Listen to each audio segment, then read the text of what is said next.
Good morning, everyone.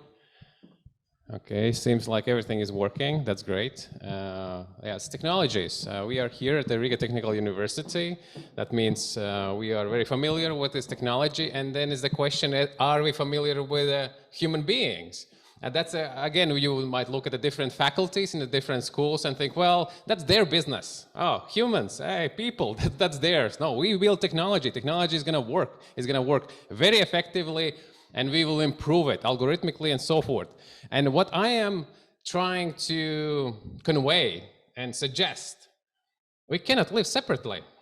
Like, technology is in our hands and in our pockets and on our screens and everywhere. And who are the users? We are the users. So there is this indistinguishable relationship, or let's say the relationship that's going to continue, I think, as long as human beings are here. So therefore, all of my talk will be more about the relationship and specifically about the human beings in this relationship with the technology. So the clicker, most likely I'm not going to use, so I'm going to use this. I'm going to show some videos that represents especially awareness of how humans relate with innovation, with a change. Everything, all technologies, including those ones that you saw just now in the morning, and the other ones that you will be creating, or we will be creating, will be perceived as a change to the human beings. And how human beings are reacting to change, let's just watch a few videos about that. This is called the wheel. Now, according to its developers, it'll change the way we work and live. Why? Because it rolls. It can also be added to wagons to make moving a heavy load easier. Your opinions?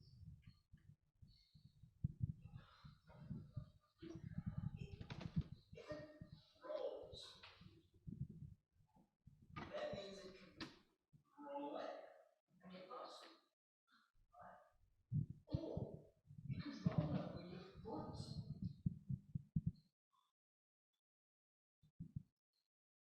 Have it in square. No square.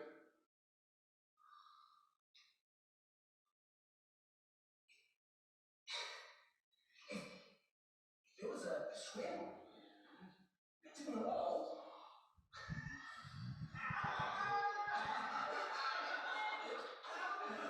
Maybe I would think about it that way.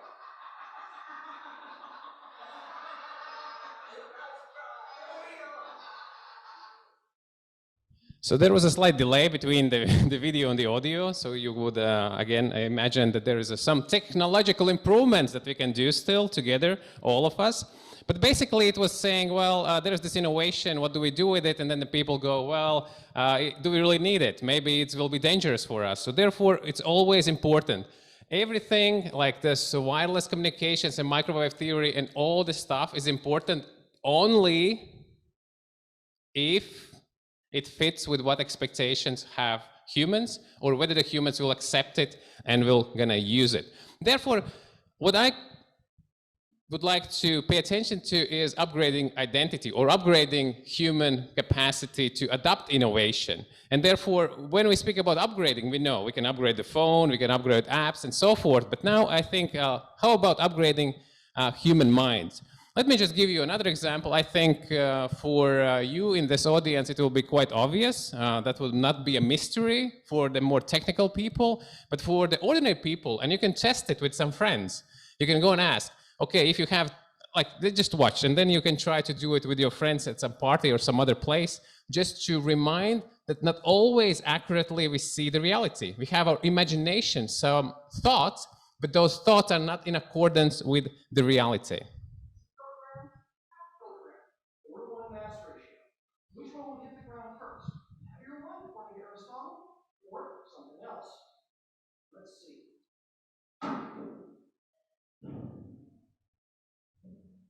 They both hit the ground at exactly the same time. Now you might argue 4 to 1 isn't big enough. Well, let's go bigger than 4 to 1. Let's go 75 to 1. 1 kilogram, 75 times less. Appropriately, a little moon ball. And we'll drop them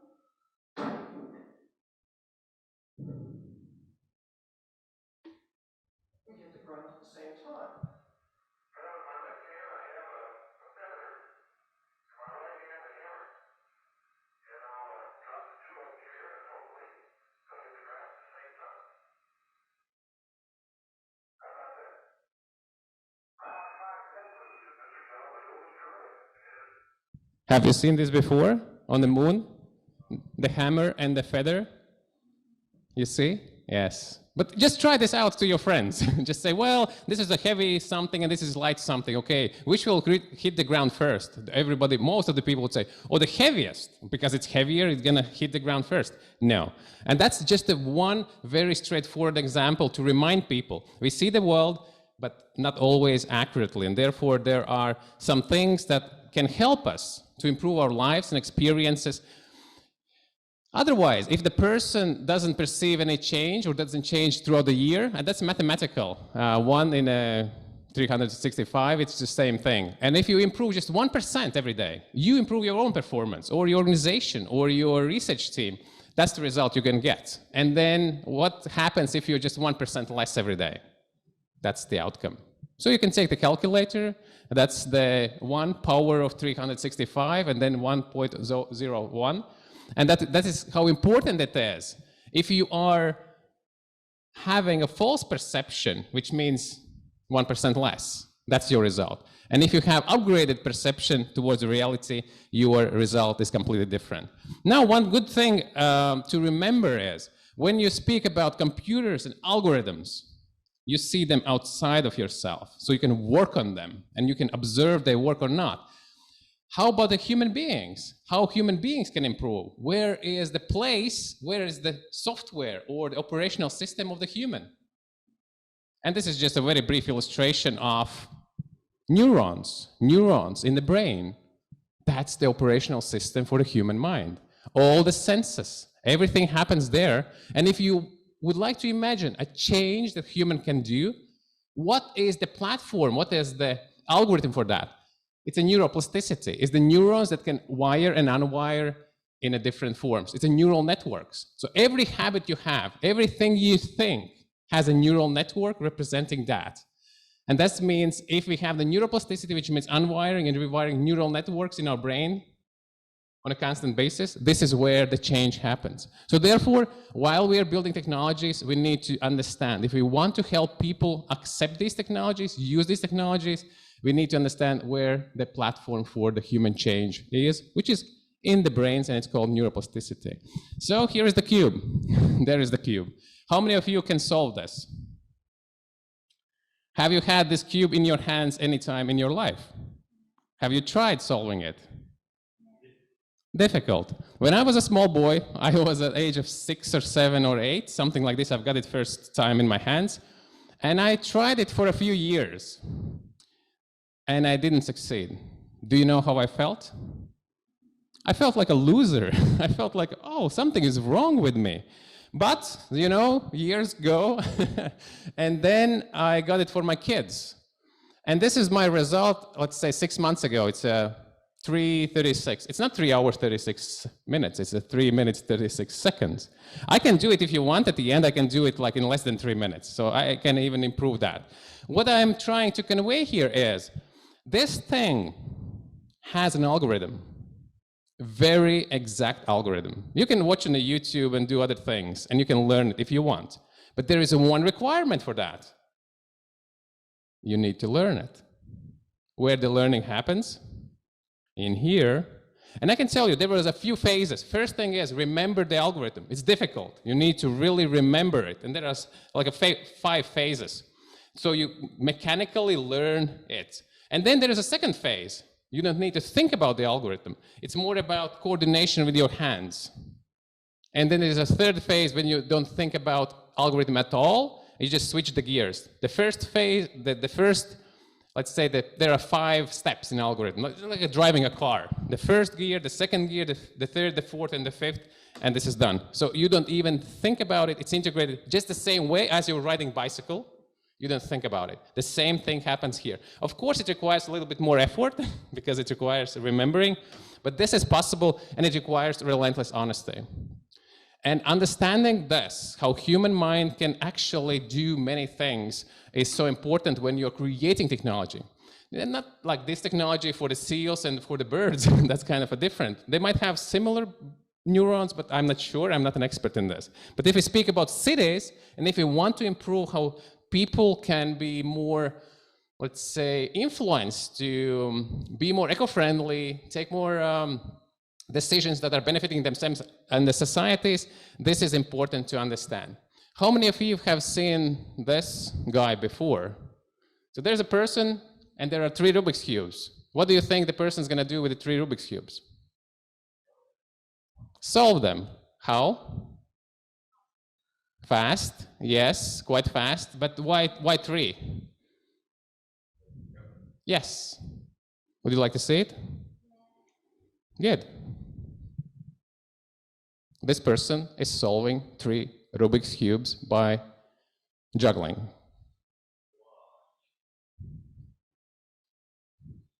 If somebody believes that human brain is not capable of something, watch this. That's a human being, the same thing as we all have. So of course, I just made it a short, so we don't watch the whole 5 minutes. So this is a World Guinness record, obviously. 5 minutes and something seconds for the person. So imagine you throw it, then you need to catch it, and then you need to, while you're catching it, you kind of try to, you see how bad I am with this? You turn one side, and it has to be catched so that you can turn the side that you need to turn. So therefore, the reminder, human beings have superpowers here, and it's a question, what do we do with them, and how we build the relationship with technology design that helps the people actually to do some improvements in their brains. So let's just see if we give the same tasks to technology, and this is a robot built in Germany, and so you put it in a mechanical thing to solve the cube, and here will person press the button, done. It's less than 1 second, so it's a 0.887. Less than a second, so you will see a slow motion as well, so it's very interesting. I'm showing this because I always emphasize this relationship right from the beginning of my talk. We have the human power, and we have the technology power. Obviously, I think the best solution if we combine both of these. And this is just to make a one step further with technology. This is AI-driven hand, and it has all the machine learning and also the computer vision, and it also this mechanical, electrical, software engineering masterpiece that has this hand with the fingers, and it turns the cube, and it shifts it, and it makes it the same way. I will not gonna play the whole video. It's just again a short moment out of the whole experience. So the video was for 4 minutes. So it's just 4 minutes. 4 minutes for this artificial arm, artificial hand to solve the cube. I think it's impressive. So it's all, and again, this is a machine learning in it to learn how to shake it, how to turn it in the best possible way, in the most fastest way. So I believe this arm will be solving the cube, I think, faster than me in a few years. So that's, again, the technology power we have and we can develop. How many of you have seen this before? Yes, yes. Okay. Have you heard the word Neuralink? Neuralink, the company, also coming out from the same guy who built Tesla, the Starlink, and Boring Company. His name is Elon Musk.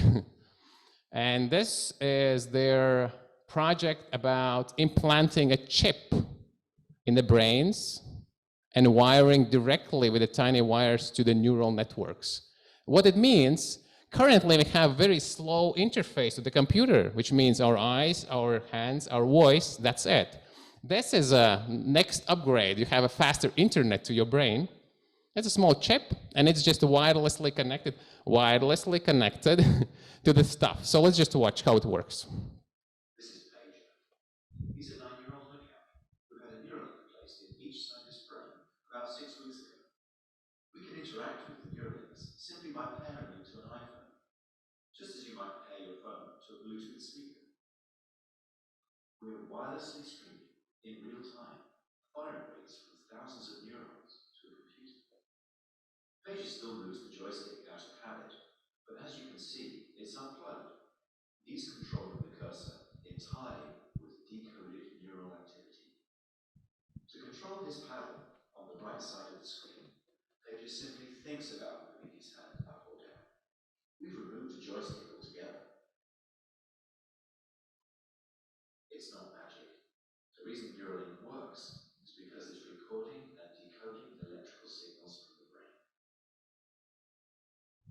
I'm not saying we should do it today, but at least this is a proof that there is this possibility, technological possibility, to decode what our brainwaves are signaling and then transmit it, analyze it, and then feed it back to the game. So this animal is playing the game with just the brain power. That's it. This is where we are going. And I believe the more of this understanding how to integrate that, so for our own benefit, and especially in the cities. Why cities? Because at MIT Media Lab, Massachusetts Institute of Technology, I was in a city science research group, and this is where we worked on different perspectives of how the cities can be improved. I'm going to show you a few technological innovations that have been placed in a city context to change how people behave. Unfortunately, there is this delay between the video and the sound, which is kind of not very helping with this specific video, but I hope you will get the basic idea. So people are crossing the street at the red light, and there is a sound coming at the right time. You will not see it because there is a delay, but let's just watch because it's you're going to get the idea, I think, anyways.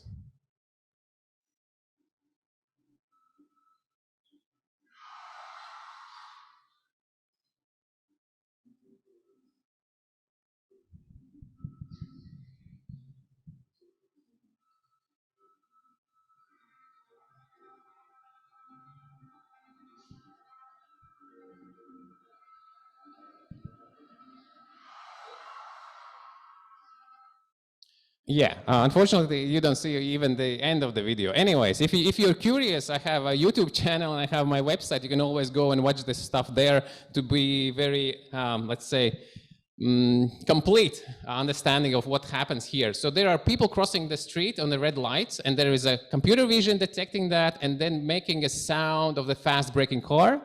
So the people are like, and there are no car. And there's just billboard that captures the face. And then says the text, don't take the risk, this is how the death, you'll get the death of eyes of the death or something like this. So therefore technology is reminding people it's dangerous decisions. Again, human beings are not perfect, right? We are as good as we are, and technology can help us to remind some stuff where we can do better. This is another one, this is from Mumbai, India, traffic. Who has been to Mumbai? I haven't, but this video tells that there is a huge traffic over there, and people do a behavior which is not helping it at all. What do they do there before the traffic starts at the traffic light? Which we don't do here in Latvia and in other European countries. Yes, let's just watch.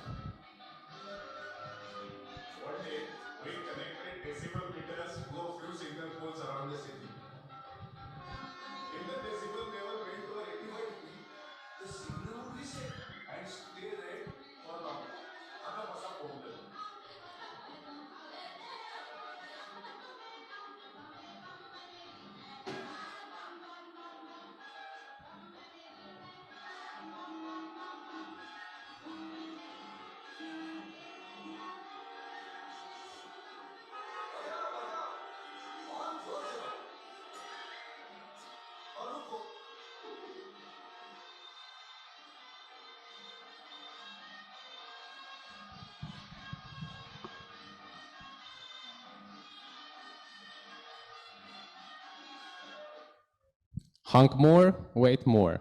Same thing, people do certain things, and of course, but this is also socially acceptable at that point, but technology is saying, no, there's no point, so you just, and this is very clever ways how we can use existing technologies like a basic technologies, but of course, as we advance, we can even create more effective solutions. The core understanding about human brains, at least basic introduction, we can read from this book. If you have read, you might think it's a little bit too scientific, but still it's good to read. Especially if you have the scientific mind, it should be quite acceptable. And it's thinking fast and slow. It speaks about how people are making decisions in a certain circumstances and what are the brain parts responsible for decision making. Daniel Kahneman, the winner of the Nobel Prize in Economics.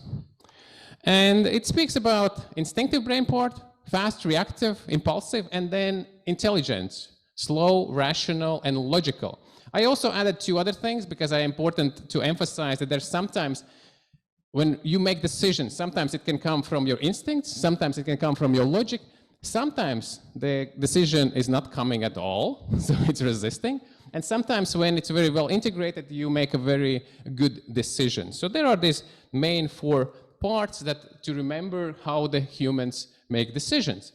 Here is another example where we can see, and just take it as an example. The person is in a situation, there is some technology, of how humans are able to adapt or to accept these new innovations, we are in trouble.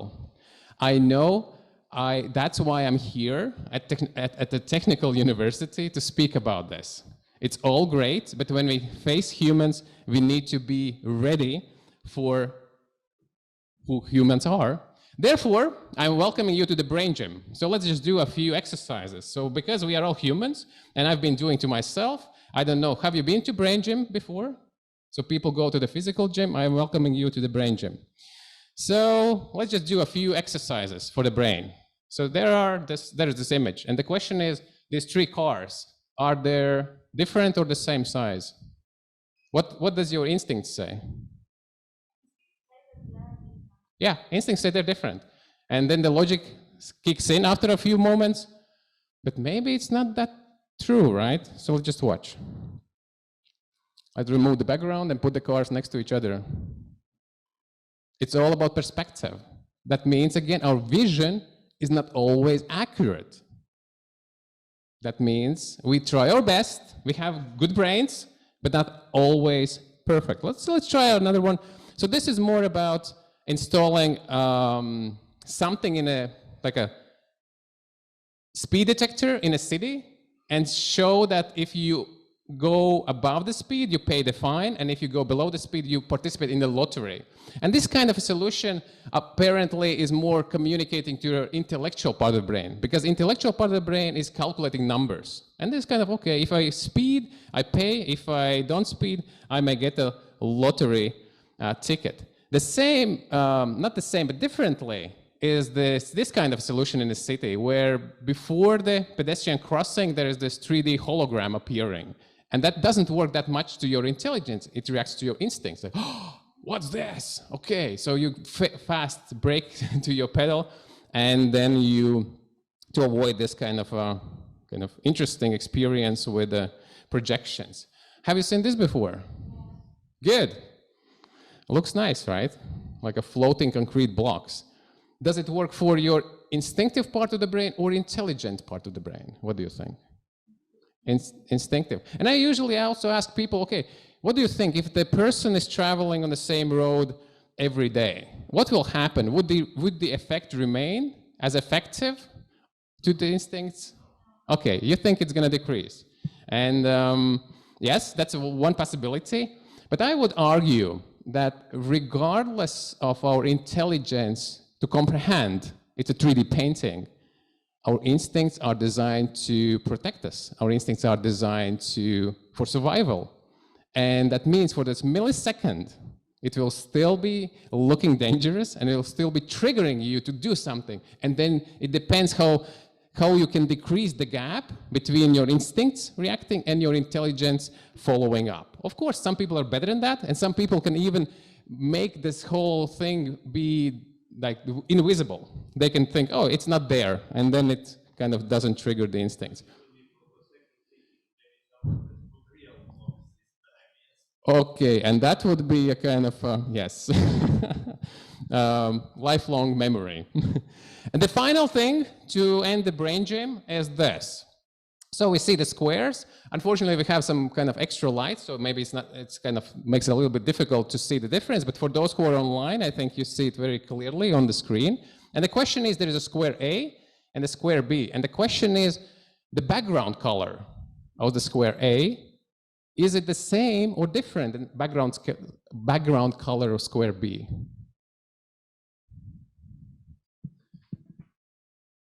So what does your instinct say?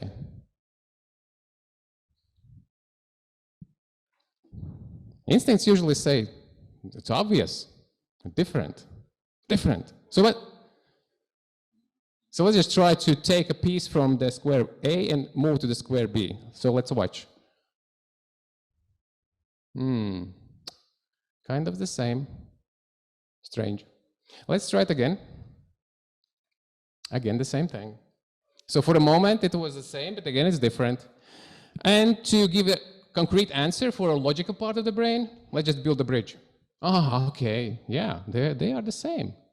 And if you really wonder and if you want to help your own brain to be more integrated, I would suggest this exercise. Look to the left, look to the right, look to the left, look to the right.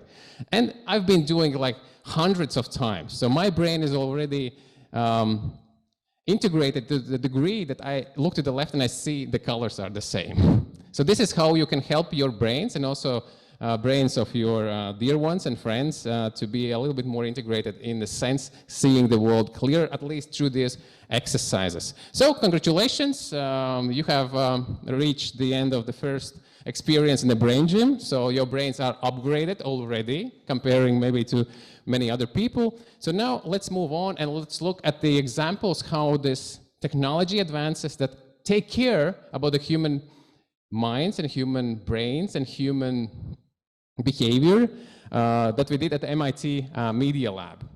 So we started with a bigger regional planning. So this is about how to plan a bus route into the Boston.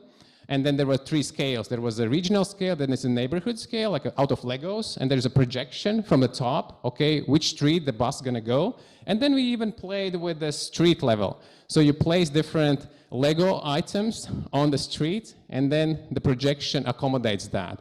So it's a real-time instant feedback, very important for every solution. If you want to have a real impact, do it real time, and we did it like with the regional city planning in the laboratory. This is another, it's called Cityscope. You can move the Lego bricks around, that's a urban district, and you can color code it. There is a transparent desk, and there is a computer vision reading what you're putting there. There is some sliders, you can slide it, and then on a screen you can see different parameters. Depends what kind of buildings you put in that urban space, changes different parameters, energy consumption, walkability, access to parks, and different others.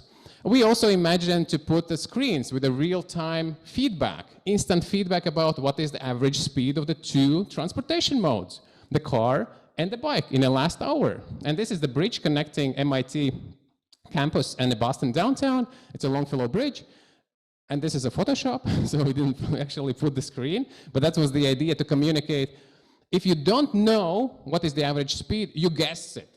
I told you, brains are creative. They will guess, okay, it's good to go with the car, it goes faster. But no, if you have the wireless sensors and they're reading the speed and take an average of the speeds and project it on a screen, you see it. Once you see it, you start to think about it. And this is the beginning of the change for your selection next time. We thought about groceries, so people go and buy stuff, and we can communicate and label whether the food is healthier or less healthy with the green and red. And then again, we can use the screen instantly communicating. You can communicate it to the person, an individual, and then you can aggregate it for today in this grocery store. So instant feedback is the key thing. If technology can deliver this to human beings, very, very helpful. We were thinking about sedentary behavior. So people sit quite often during the day. And this is a project by one of the students, PhD students. She came to my class on health behavior change at scale. There's a pressure sensor, so very basic. And there is this LED light strip that changes color from green to red, so the longer you sit. So this is just demonstration. By the way, students at MIT Media Lab, they have to demonstrate technology and demonstrate it through the video. And that means, so you can, and then some people argue, well, but you can vibrate the chair so the person will know. I said, no. People already know what to do. It's important to attract the attention of others, because others will come to the chair, to the person and say, your chair is red, so it's time to stand up. And this engages to completely different, let's say, level of response when we are interacting with others. We also worked on a project which is about how people are using elevators or stairs. So in the United States, the architecture is city architecture driven by cars, building architecture driven by elevators. So if you happen to be at MIT Media Lab, the new building, you enter it, it's open space, and two great elevators. You can see them going up and down. And you barely see the stairs, but we thought, people come in and they work on the second floor. Why don't they just, if they can, they just walk stairs, right? Why not? So we worked on this well-being oriented project, and we thought, if we capture this data about how many people go and take stairs and how many people take the elevator, we can project that information next to the elevators. Because otherwise, if you enter the building and exit, it's just a 1 minute each way. You don't see anyone on the stairs because stairs are hidden.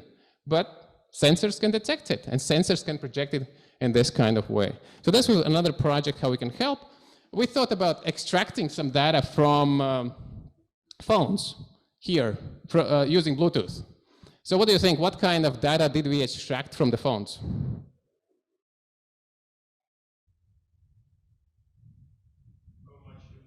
Yes, step count, exactly. And then we thought we can use steps as a currency and then engage people to exchange it for something. And then we thought, okay, if we imagine a public space, like a square, and you made 21,000 steps, and that was an excellent day, you can give some suggestions for the city, how to improve it. And that screen can accommodate you writing your suggestions, as many characters, as many steps you have made. And imagine you, for example, have 3,000 steps. That means 3,000 characters. You write your story. You say, well, I want this park, and then in this park, I want this facility. And then you need a little bit more characters. What do? You just go. You just go and type.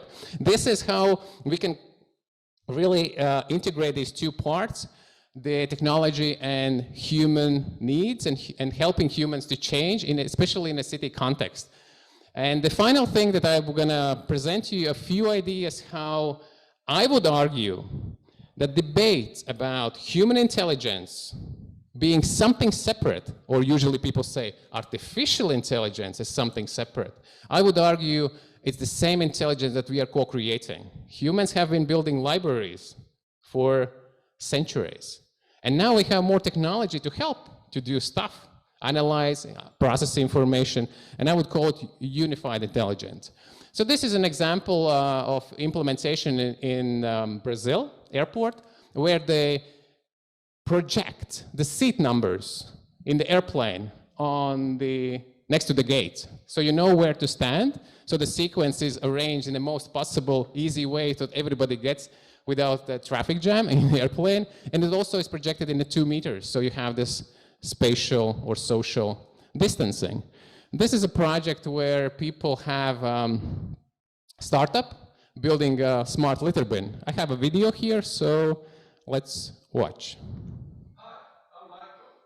My mission is to free the planet from litter and plastic pollution. Before there were humans on Earth, there was no litter, so it's actually a man-made behavior problem. Litter is solved this by turning litter into lottery tickets. If you happen to have an unscratched lottery ticket in your hand, like this, and you happen to drop it, what would you do? Pick it up. Of course. The bin recognizes you using Bluetooth to detect your phone. The built-in camera uses AI-powered computer vision to detect if you have sorted correctly. If you did, your ticket will arrive in seconds. View details of your ticket and live countdown to the next draw. You can also view the price tag. What happens if you sort incorrectly? The AI-powered computer vision checks if you sorted correctly. If you didn't sort correctly, you will receive a nudge. In the app, you get information on what went wrong and how you should correct it the next time to get a lottery ticket. The literally smart, solar-powered, contained, sensor-equipped litter bins and recycling stations communicate their real-time status to streamline waste operations. This enables our customers to save big money on reduced collection costs and pest control, while saving the environment and creating cleaner and safer public spaces. The litter concept is scientifically supported.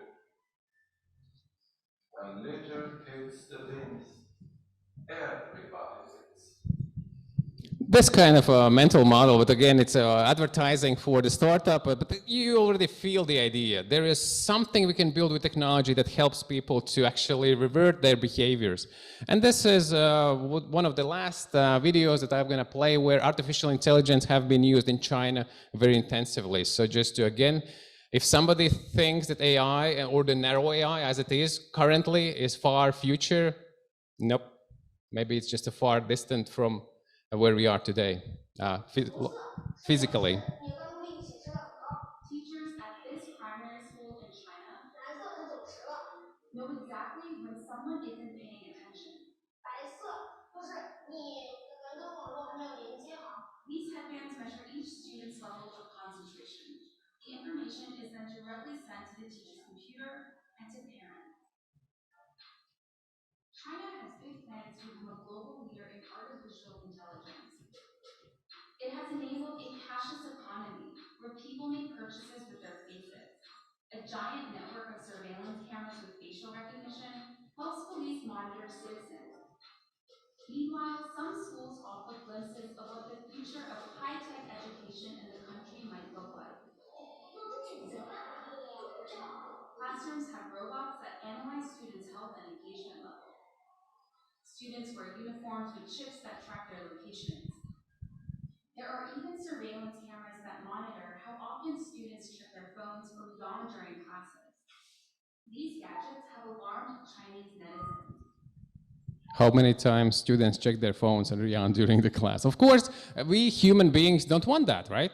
So we always raise this ethical question, oh, okay, where is my privacy? Why do I need to be experiencing this? I'm not saying any direction, I'm saying just technology can do many things, and it's our question, how do we do it? By the way, I have another video on that on my YouTube channel, is about technology is the greatest mirror of our own beings and our own choices. So we are having ethical dilemma with ourselves. Technology is just the more granular technology we have, the more closer we see ourselves. And that's why people are afraid of AI. I wouldn't say we are afraid of ourselves. AI is just exposing that.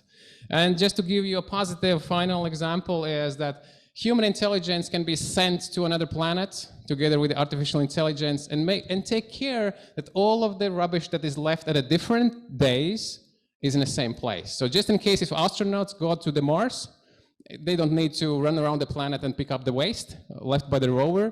So we can do it, a very good integration by human intelligence that sent 10 minutes time delay in communication from us, and the rover knows what to do with the waste on a different planet.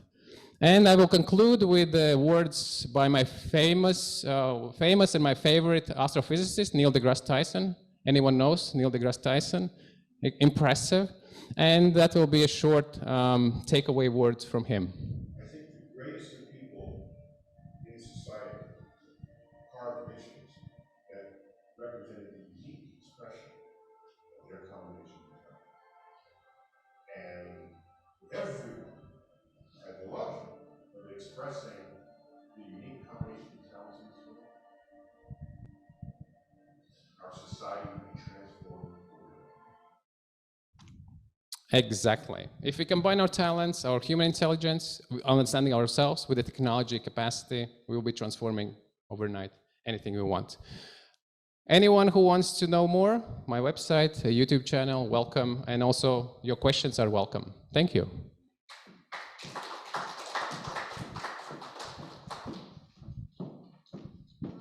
Thank you very much. Maybe one small question from our remote participants. We don't have time enough. Don't you think there are objective reasons why technology improvement is perceived as a threat by a large group of population?